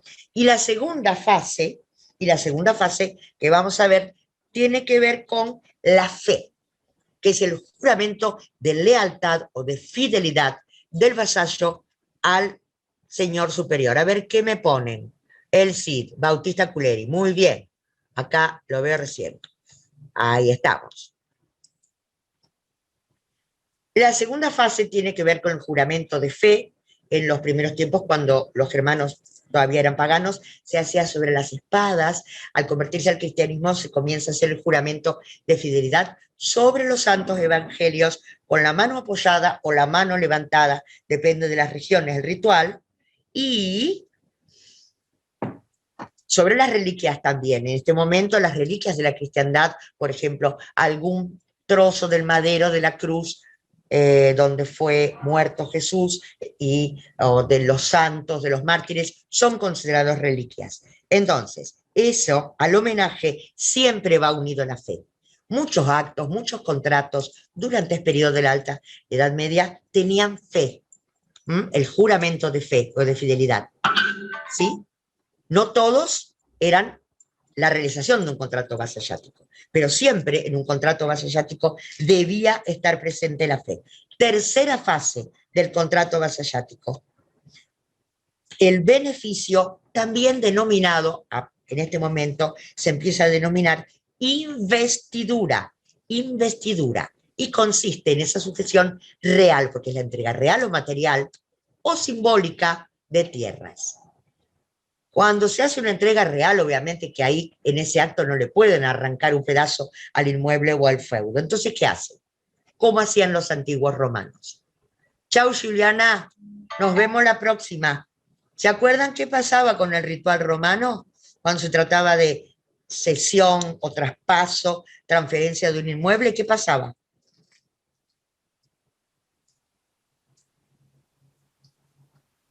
se llevaba algo del inmueble en representación del Sí, mismo o se exacto. hacía en el lugar del inmueble, el contrato. ¿Se acuerda muy bien que lo ponían arriba del platillo de la balanza? Era una venta simbólica, terrones de tierra en una bolsita, por ejemplo, o en un cofre. Perfecto. Esto es el beneficio o investidura. Si no, podían hacer la entrega del feudo con el ritual. Y ahí el feudo tenía una abadía, una fortificación. ¿Cuál era la fortificación? Un castillo. O tenía él mismo vasallo que construyó el castillo. O una abadía. Y también, como dijimos antes, podía ser un bastón de mando, como le dieron a Colón, como le dieron a Álvar Núñez Cabezas de Vaca, como le dieron a Juan de Garay, Pedro de Mendoza. ¿Se está entendiendo lo que decimos, verdad? Sí, profesora, todos entendemos. Bien. Y esto, como tiene que ver con un inmueble, es una sujeción real. La otra, el homenaje y la fe, hace la sujeción personal. Se llama hombre de boca y manos, hombre de hombre, relación de hombre a hombre. Y el contrato feudal se sella o se firma, diríamos hoy, con un beso en la boca que se denomina ósculum, ósculo o ósculum, que formaliza y ata a estos dos hombres, con un beso en la boca. ¿Dudas? ¿Preguntitas? Nada.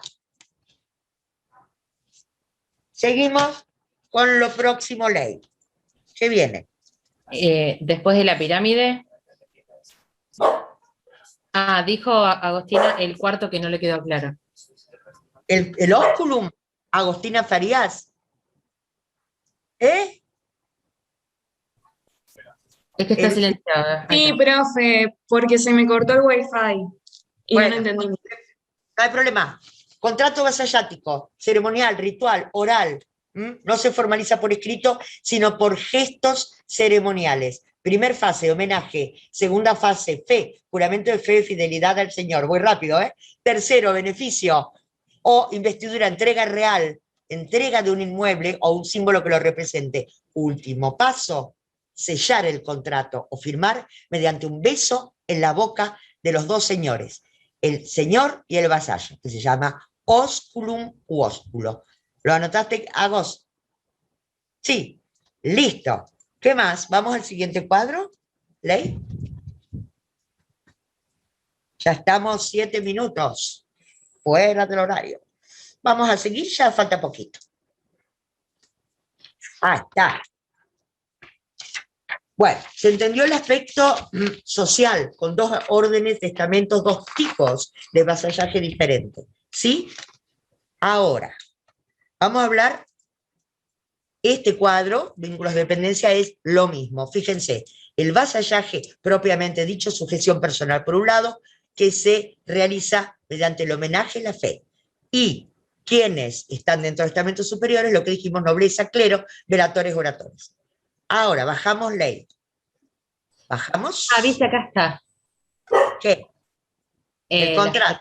Sí, pero bueno, falta siempre uno. Siempre falta algo. Abajo de todo, ¿qué dice este cuadrito? Estamentos inferiores. Y los estamentos, ahí está, inferiores, el campesinado laboradores, y están regidos por la servidumbre. Perfecto. En cuanto a aspecto político, tenemos que saber entonces, primer rasgo, fragmentación o atomización del poder político. No existe, que esta es una característica muy importante durante toda la Edad Media, sobre todo la Alta Edad Media, poder político centralizado. Los señores feudales atomizan o fraccionan el poder y cada territorio o feudo se transforma así en una especie de reino menor. ¿Por qué? Porque han asumido esa delegación de facultades públicas que mucho tiempo antes, un siglo antes, había creado Carlomagno. Acá la relación es privada y no pública. Se reemplaza el poder central, se ejercen estas funciones públicas, obtienen cada vez más autonomía e independencia, y el vasallaje fue perdiendo en este transcurso el carácter que atribuyó Carlomagno y se transformó en un sustituto o reemplazante del poder central. ¿Sí?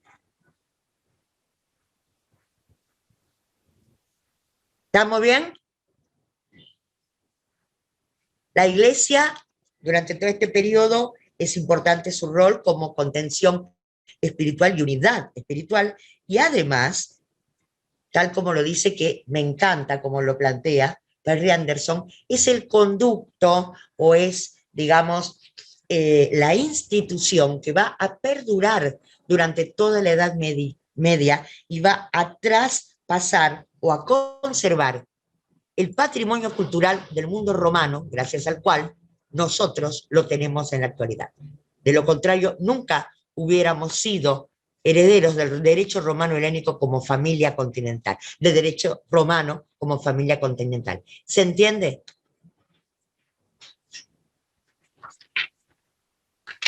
En cuanto al aspecto económico, este cuadro tiene que ver con que hubo dos fenómenos muy importantes durante el feudalismo. Por un lado, gran estancamiento del comercio. ¿Por qué? Es lógico. Hay grandes avances o expansión del Islam, situación de guerra permanente, continuas invasiones. Por eso la sociedad de las ciudades va a quedar despoblada.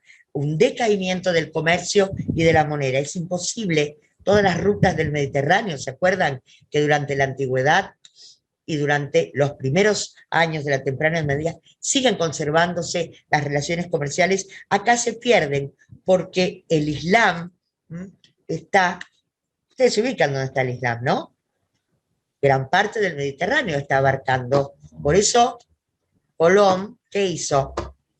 No salió como hacían, no, tuvieron que buscar rutas. Ese era el problema, buscar la ruta de las especias para llegar a Zipango Catay. Pero ¿de dónde salió Colón y Vasco de Gama y todos esos? Desde Occidente, el camino no hacia Oriente, sino hacia Occidente. Las rutas estaban cortadas. Por lo cual, acá se repliegan grandes grupos poblacionales y surgen entidades autárquicas que se denominan, como tienen ahí, Gran Señorío Territorial.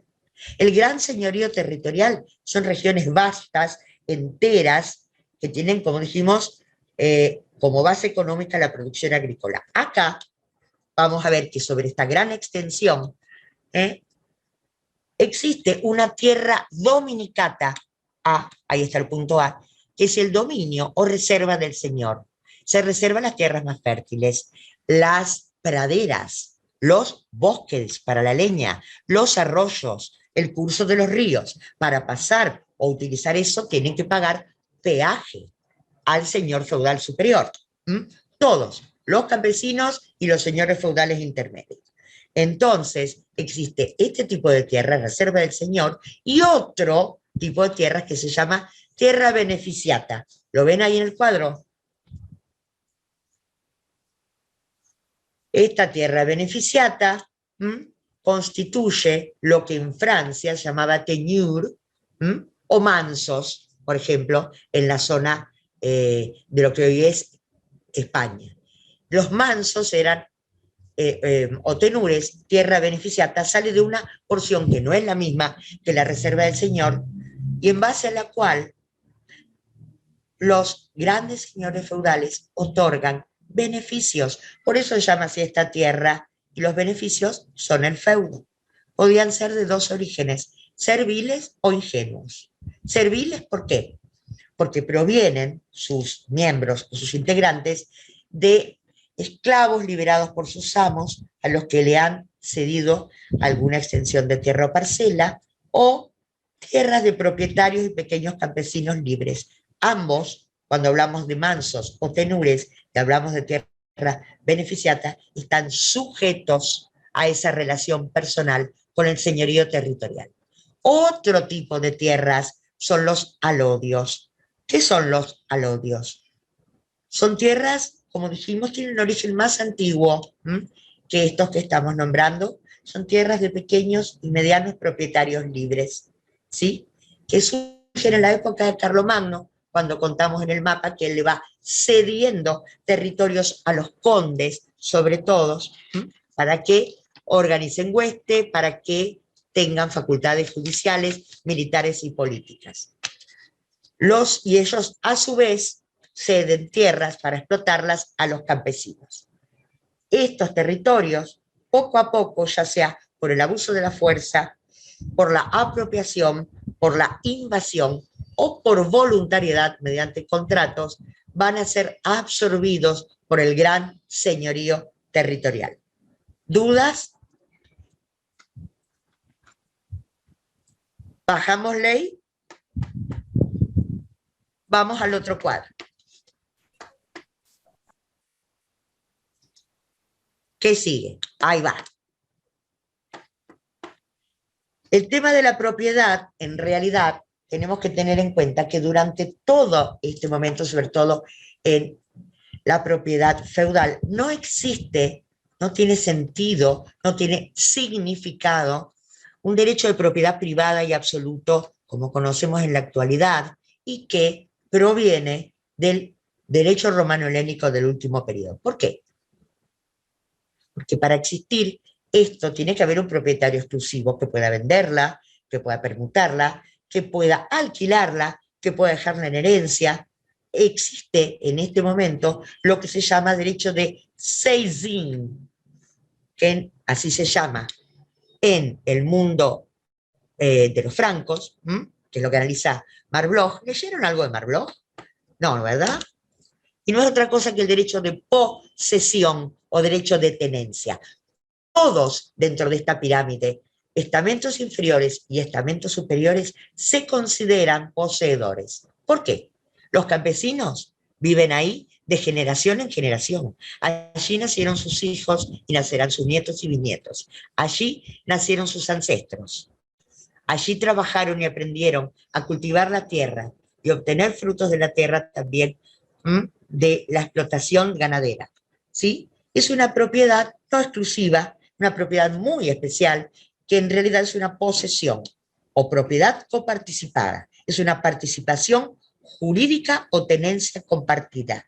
Cada uno tiene posesión a algo. Y si vamos para arriba en la pirámide, esos campesinos, a cambio de poder vivir, explotar las tierras, a cambio de ese uso, digamos así, tienen que abonar gran cantidad de censos, tallas, y la especie o en moneda, hacia el final, cuando aparece la moneda, o cuando existe la moneda, hacia los señores feudales en calidad de impuestos feudales.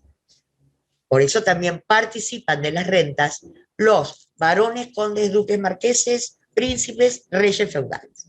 ¿Se entiende? Aunque no ocupen efectivamente esa tierra, porque la tierra tiene que estar ocupada y explotada por los laboratorios o gente que se dedica a eso. ¿Vamos bien?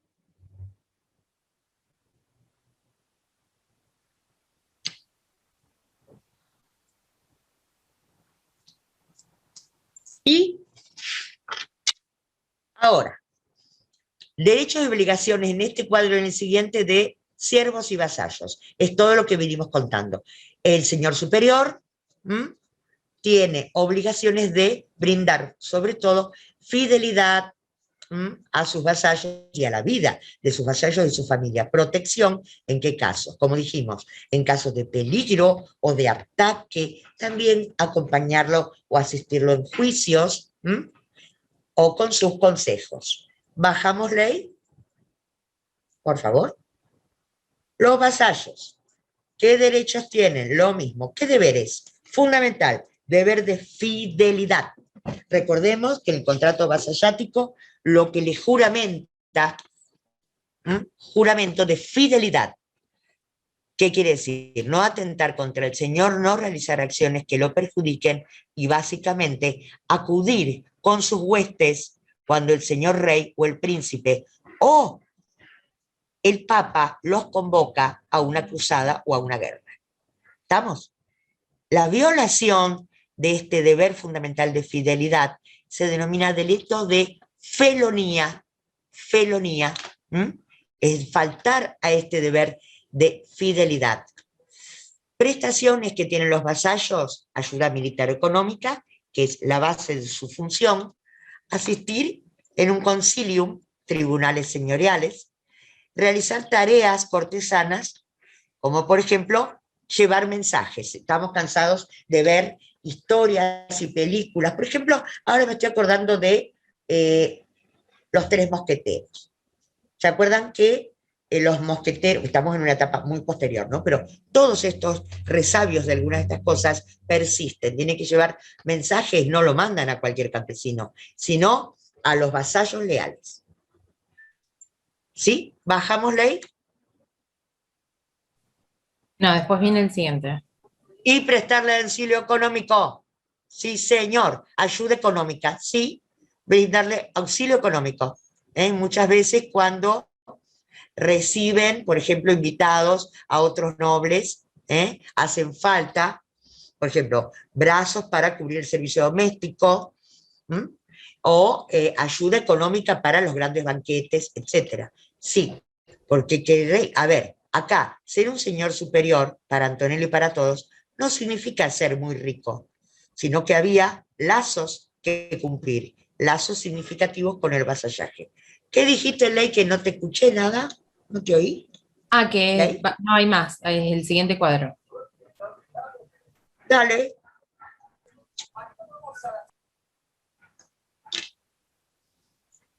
Servidumbre. ¿Antonella está?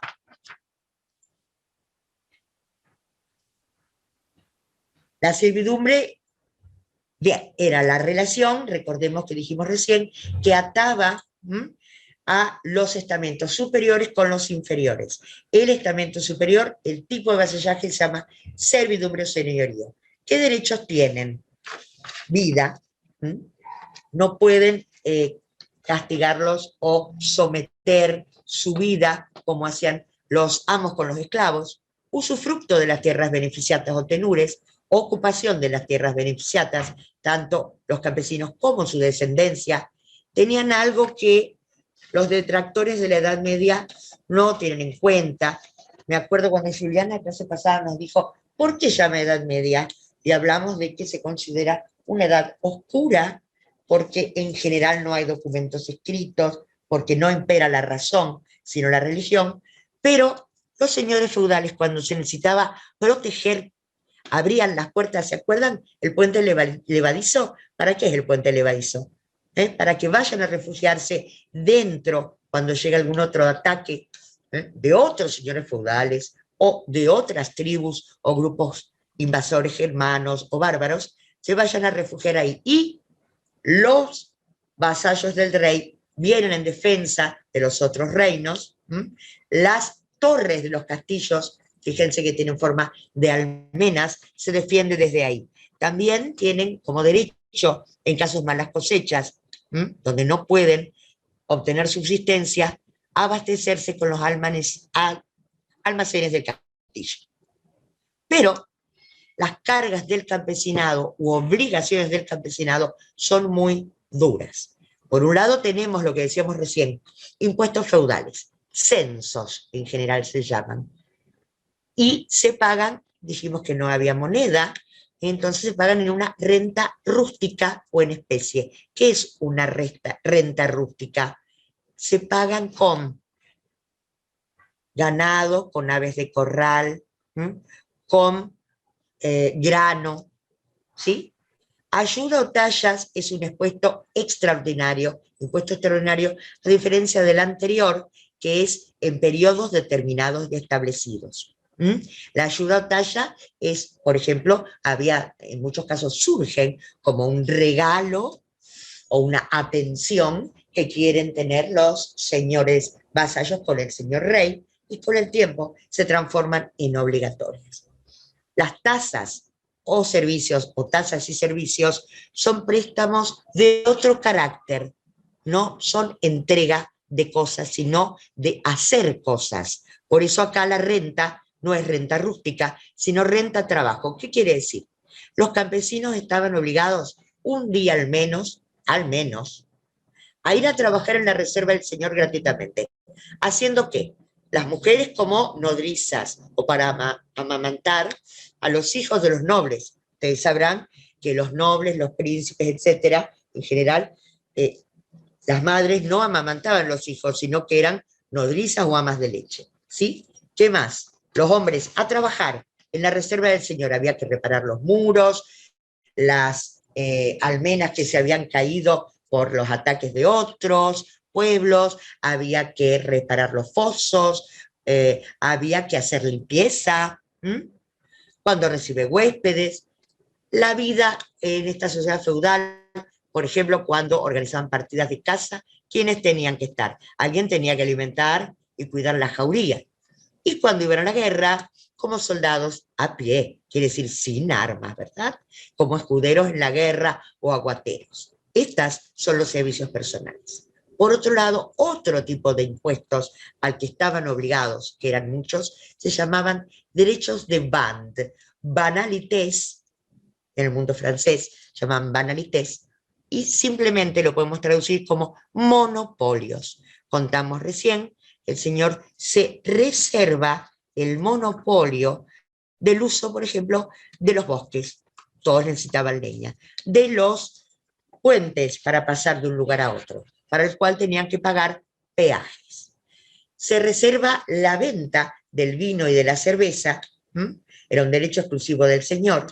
Estamos hablando de una sociedad donde el comercio está retraído, donde no hay un mercado estructurado y es una economía dentro de este señorío autosuficiente.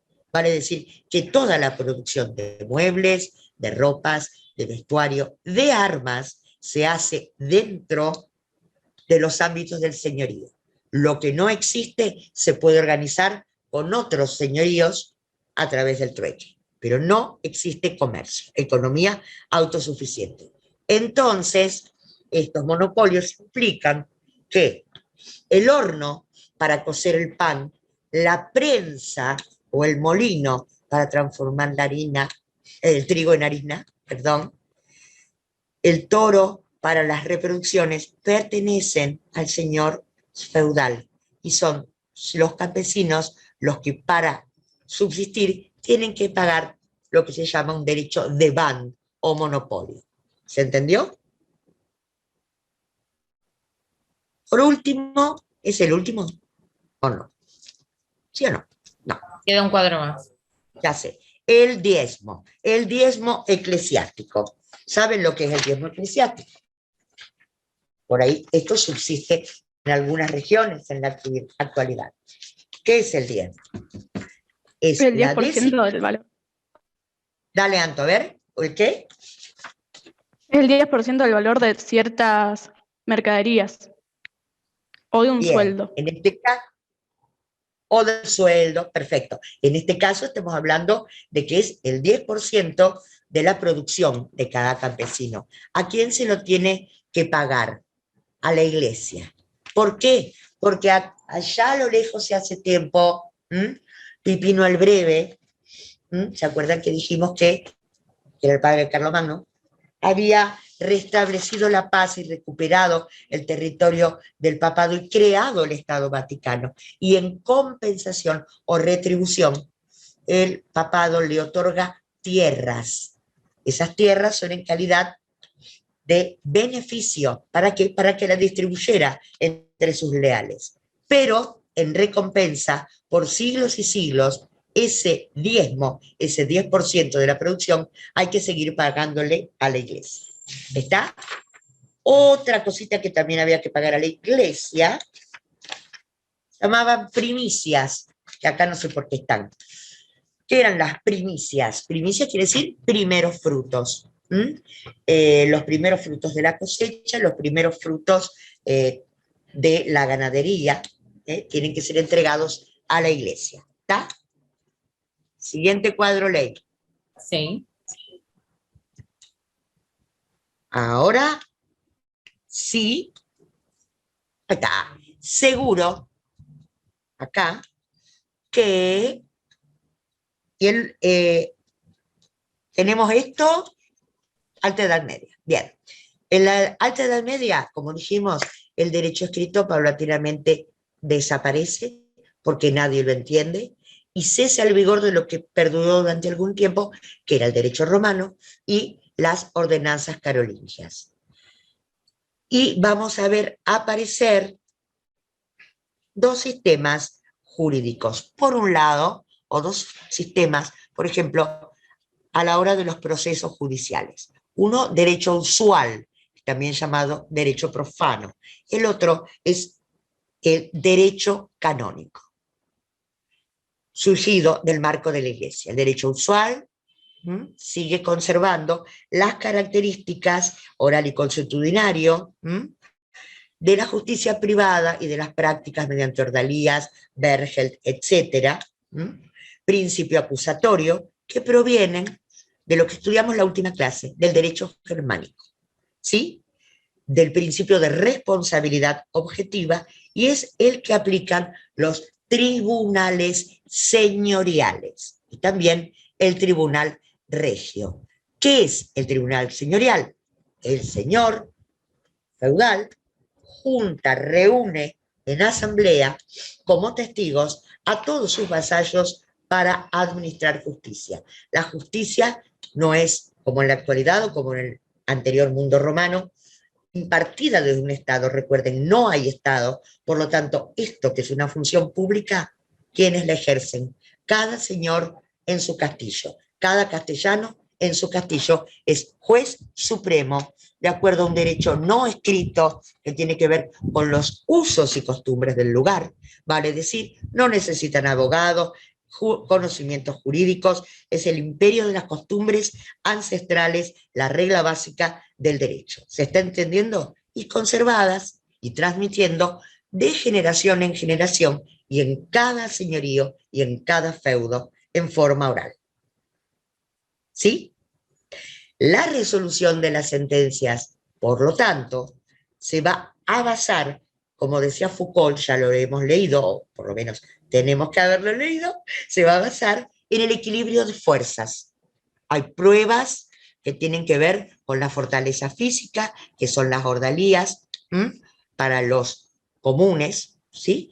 Y para los nobles, acuérdense que estaba el juramento, combate singular, todo eso sigue. En cambio, aparece como novedad en este momento, en la Alta Edad Media, un derecho escrito basado en el derecho romano antiguo, basado en las capitulares o legislación carolingia, que era un sistema mixto entre pecado y delito, ¿sí? Y este va a ser no un procedimiento privado como el anterior, sino un proceso público. No hay clara diferenciación en esta etapa entre lo que es derecho y lo que es religión o teología.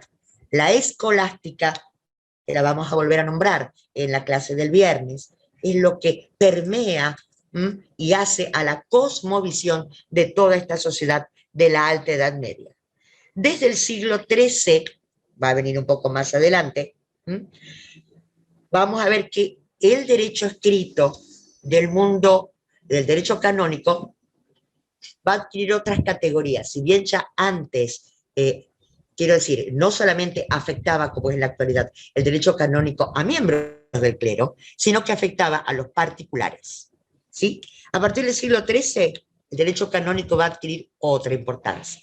Estamos hablando de algo que ya nombramos. El Tribunal del Santo Oficio, la aparición de la Inquisición, instrumento de poder, de confiscaciones y de construcción del poder central varios siglos más adelante, cuando hablemos de monarquías absolutas. Pero surge de este derecho canónico. La Inquisición va a ser este derecho canónico un derecho con principio indagatorio o inquisitivo, proceso público. Se limita la venganza de sangre, no está de acuerdo el derecho canónico con las prácticas mágicas, como si se mantenía el derecho usual o profano, ordalías, que lo tiren al agua, que si te morís es porque Dios no te salvó, y todas esas cosas. No, las ordalías para la Iglesia son prácticas mágicas. Se desarrolla el derecho de asilo, como contábamos, el ejemplo que dimos es hacia el final de este periodo, Romeo, ¿Se acuerdan de Romeo? Derecho a asilo, va a otra ciudad. Irresponsabilidad subjetiva. La Iglesia va a desarrollar acá el concepto de penitenciarías, que lo seguimos conservando hasta la actualidad. ¿Saben por qué? Porque cuando había un delito o pecado, que estaba mezclado en esta época, delito y pecado, ¿sí? Para expiar el mal había que cumplir una pena. ¿Y cómo se llegaba a cumplir la pena y a expiar el mal? Mediante la tortura y las prisiones en las celdas de los monasterios. Por eso, cumplir la pena se ha trasladado, cumplirla en donde, en prisión o penitenciaría. ¿Sí? ¿Hay algo más, Ley? No, era lo último. Y bueno, y acá, con esto último, ahí está. Bueno, ¿qué tal? Los que han quedado vivos, a ver quiénes tenemos. 7 alumnos. 7 alumnos. 7. Antonella Valiente, como Agostina Valiente, ahí está. Bueno, Luana no sé si está o no está. Tamara, tampoco sé. Lucía y Bautista, también Valiente. ¿Qué tal si activamos los micrófonos por si alguien quiere preguntar o agregar o comentar? No sé. ¿Se entendió o no? Sí, se entendió, profe. Escuche, yo le quiero preguntar acerca de los exámenes. Dime. El último llamado sería en febrero, ¿no? O sea, como regular. Para Así quedar regular en esta materia. Sí, No. Claro, sí, para quedar regular, si ella se anotó y le faltaba una materia, la tendría que haber sacado en el llamado febrero-marzo. Ah, sí, vos estás hablando por La el tema de anterior. la regularidad, ¿estás preguntando? sí, Agustina? sí. ¿O qué? No te entendí entonces. A ver, Leila, ¿qué dice? Sí, la Agustina? verdad no tengo claro cuál fue la última fecha, pero es el turno de febrero-marzo, era el último, para sacar introducción al derecho o a la filosofía. Porque, ¿qué pasó, Agostina? A ver, vos estás... Porque a esas dos no las aprobé todavía. Y bueno, y quería saber hasta qué fecha tenía para poder aprobarla, digamos. Claro, vos te podés anotar historia del derecho y si la sacás, quedás regular. Pero Dale. si la sacaste después, no quedás. Bueno, muchas gracias. Lo mismo para el segundo cuatrimestre, creo que el último llamado que podés sacarlo, ay, no me acuerdo si es junio doble llamado o el de agosto, todavía no me acuerdo. Pero siempre hay que tenerlo en cuenta eso. ¿Hasta cuándo es el último? Sí, es doble. Siempre es Claro, junio, julio y el último del año siempre es doble. este es doble, sí, porque a mí me parece, chicos y chicas, que se confunden con esto de que la facultad les permite ingresar condicional, pero a esta altura, cuando termina el cuatrimestre, si uno no aprobó las una sola de las correlativas, son dos, una sola es así, ¿verdad? Sí, no son.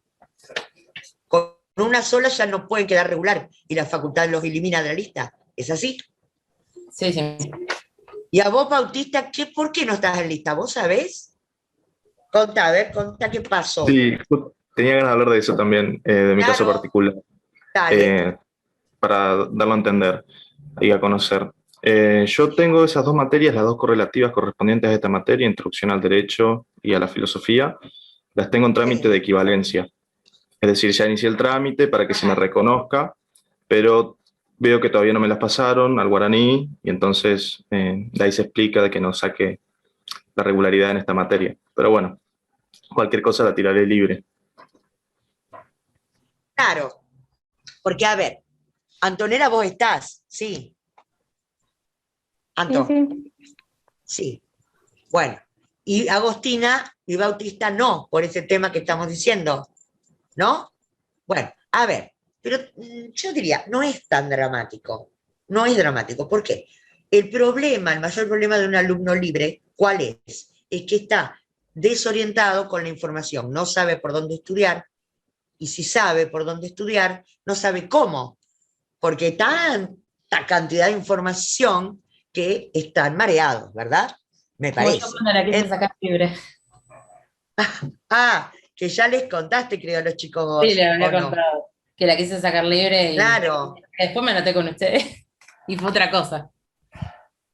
Bueno, en esta comisión, por más que ustedes, estoy segura que en su fuero íntimo piensan, pero qué manera de dar información y trabajo. Nadie dijo nada del trabajo práctico. Esta vez no tuvieron trabajo práctico. Ah, ¿no se pusieron contentos? Bueno, ya lo... No, Bautista, ¿no te pusiste contento vos? Lo No, estuve esperando al trabajo práctico y nunca llegó. ¿viste? Lo extrañaste, lo extrañaste. Bueno, ya va a llegar, ¿eh? En vez de hacerlo antes, lo vamos a hacer después. Pero ver, para no abrumar. Chicos, entonces, acá yo estoy segura que muchos dicen, pero qué manera de dar cosas, qué rápido que van. Bueno, por lo menos lo tienen ordenado, ¿sí? Y a la hora de estudiar, tanto libres como regulares, este es el material, esto es lo que hay que saber. Y punto. Las preguntas en un examen oral, ya sea con este sistema de virtualidad, que hay un multiple choice, y después el oral, o cuando volvamos, si Dios quiere, a la presencialidad, es idéntico. No hay diferencias. En la presencialidad sí se hace no exámenes orales, son escritos, las mismas plantillas de preguntas, tanto para libres como regulares. Eso es una garantía. Y también programa o bibliografía unificada. Eso también es una garantía. ¿Se entiende lo que digo, no? Obvio. O sea, ¿qué problema van a tener como libres? Nada. No, lo único que difiere es que les podemos tocar nosotros como, no sé, Nadalini, cualquiera, cualquier persona. Bueno, pero si ustedes tienen el material y estudian por todo lo que vimos en esta comisión, ¿m? No van a tener ningún tipo de margen de error, porque acá está todo. En muchos sí, pero acá está todo. No es que algún tema quedó sin dar o alguna unidad. Se comprende lo que estoy diciendo, ¿verdad?